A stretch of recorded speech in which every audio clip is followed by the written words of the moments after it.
This is my narration report or analysis report for Lost Pines Marketing.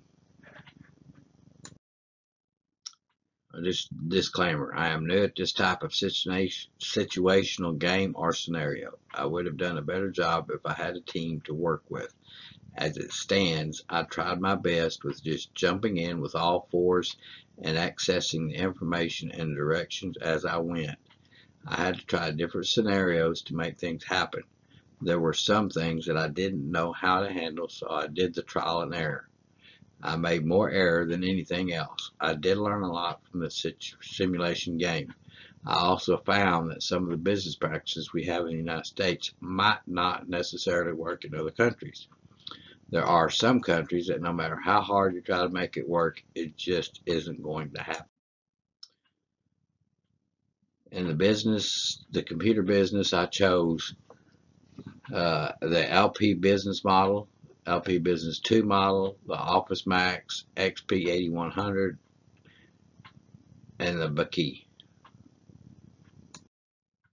The countries I chose to invest the company in were in the Americas: Toronto, Canada; Chicago, Illinois; Mexico City, Mexico; and Sao Paulo. The Asian Pacific countries were Shanghai, Tokyo, Mumbai, Sydney; and the European countries were Paris, Warsaw, Abu Dhabi, and Johannesburg, South Africa. The name of the company I chose is Lost Pines Marketing. As you can see here, the cumulative contribution of marketing division in all the quarters, the most that I did the best in was in quarter number 4.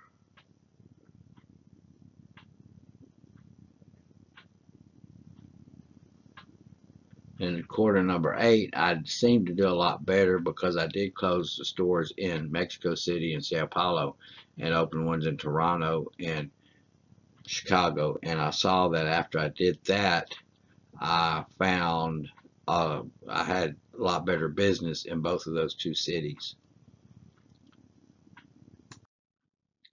Here is the brand profitability. The profit per unit at the bottom line was $771 on the Baki,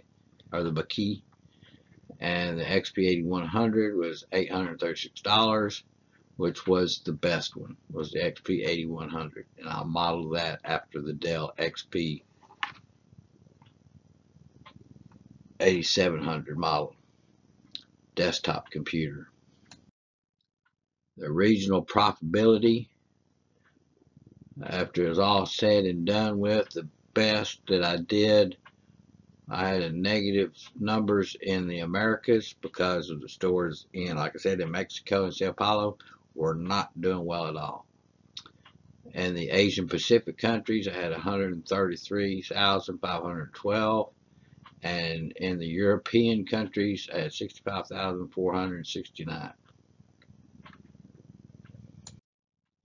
Here's some strategic graphs, and in the balance scorecard, you can see the balance scorecard is all bottom low numbers, and then the cumulative balance scorecard all low numbers.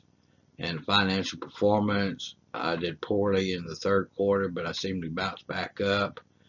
And in the seventh quarter, there are some things that I found out that I was supposed to have done that I didn't do because of the program that I was using. And I found that because of that, it cut me short in those two quarters, the third and the seventh quarter. Now, if we go to the market performance, I did poorly in the second quarter, but in the third, I bounced back up. But then I went down the fourth, fifth, sixth. It just wasn't there for me. And in the marketing effectiveness, the first and second quarter, I didn't do very well, but I bounced up in the third quarter and stayed about the same all the way to the eighth quarter. And in the investment in the future, second quarter to the third quarter, I bounced back up, and it started going downhill to the fifth quarter or sixth quarter, and then I went down, then bounced back up to the 7th quarter, and then back down in the 8th quarter. And the wealth, creation wealth, it stayed at or above 0 to 0.75. And as you can see, I've not done very well. I've made some errors in judgment, but as you can see, I was making some headway in the last quarter after I closed the stores in Mexico City and Sao Paulo, where I had the stiffest competition, and opened some new ones in Toronto and Chicago. The competition there is great, but I think I can stand better of a chance in those two cities where I can do the most good.